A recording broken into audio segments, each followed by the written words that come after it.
In a world that never stops talking, we often mistake silence for weakness.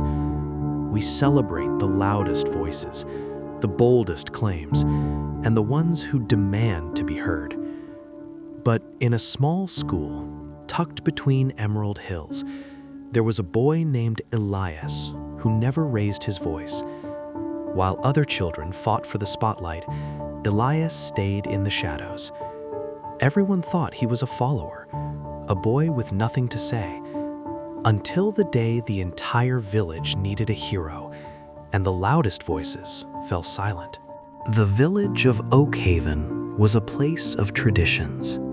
The air always smelled of damp earth and ancient pine.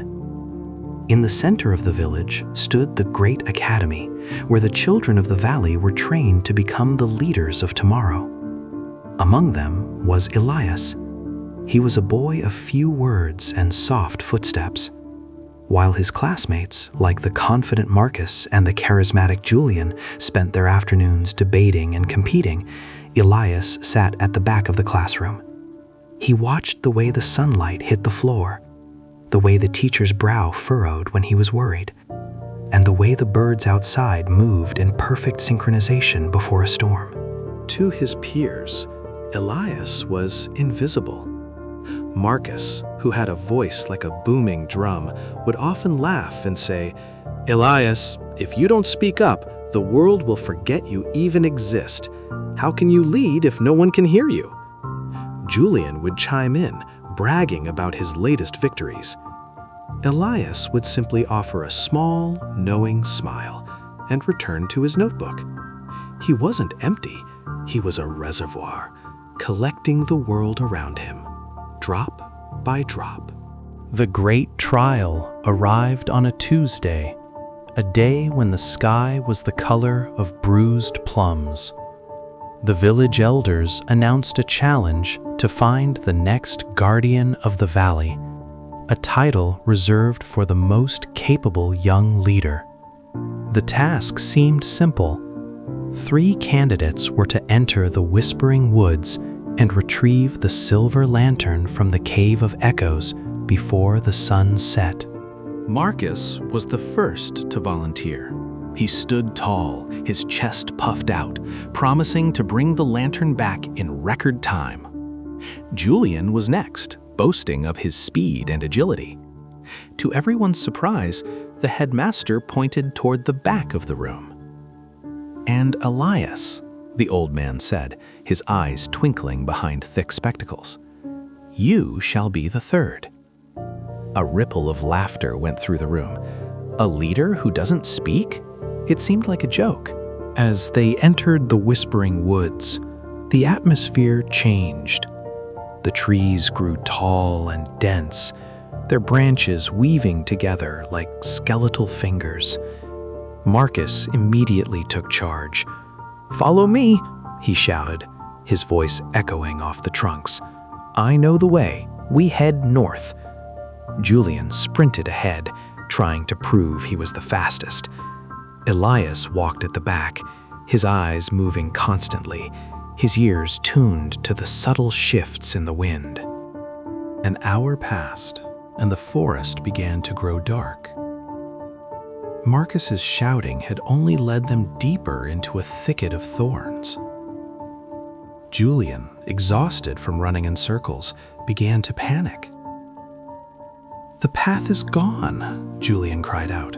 "We're lost, and the sun is almost down."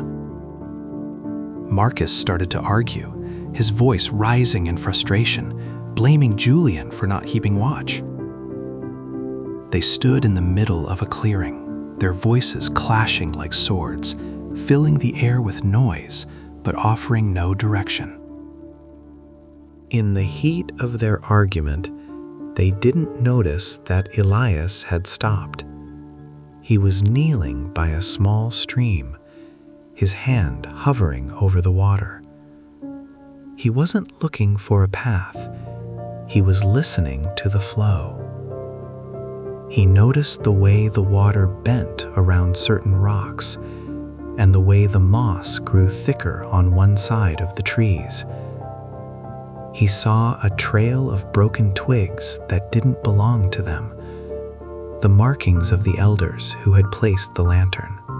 "Quiet," Elias said. It was the first word he had spoken since they entered the woods. It wasn't a shout, but it had a weight that stopped the other two mid-sentence. Elias pointed toward a narrow, overgrown trail that looked like nothing more than a rabbit path. "The water flows toward the cave," he whispered, "and the wind is carrying the scent of old oil. This way." Marcus scoffed. "That's a path for animals, Elias. The Cave of Echoes is grand. It must be through the main clearing." But as the shadows lengthened and the cold air began to bite, Marcus realized his noise hadn't saved them. With a humbled sigh, he and Julian followed the quiet boy. Elias led them with a strange, calm certainty. He didn't need to shout instructions. He simply moved, and his presence was enough to keep the others focused. When they reached the Cave of Echoes, the entrance was a dark, yawning mouth. Inside, the sound of their breathing was magnified 100 times.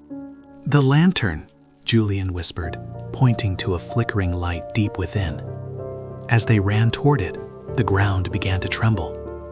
A massive stone door began to slide shut, triggered by their heavy footsteps. Marcus and Julian froze. Their instinct was to scream, to push, to fight the stone. Elias grabbed their sleeves. "Stop," he commanded softly. "Breathe." He looked at the mechanism of the door. He noticed the rhythm of the sliding stone and the small lever hidden behind a statue, a detail the elders had placed to test their observation, not their strength. While the others were blinded by their panic, Elias had been watching the shadows. He reached out, pulled the lever, and the door halted just inches from closing. They retrieved the silver lantern and walked out of the woods just as the final sliver of the sun vanished behind the hills. The village was waiting. The headmaster stepped forward, looking at the three boys. Marcus and Julian were covered in scratches, their faces red with exhaustion and shame.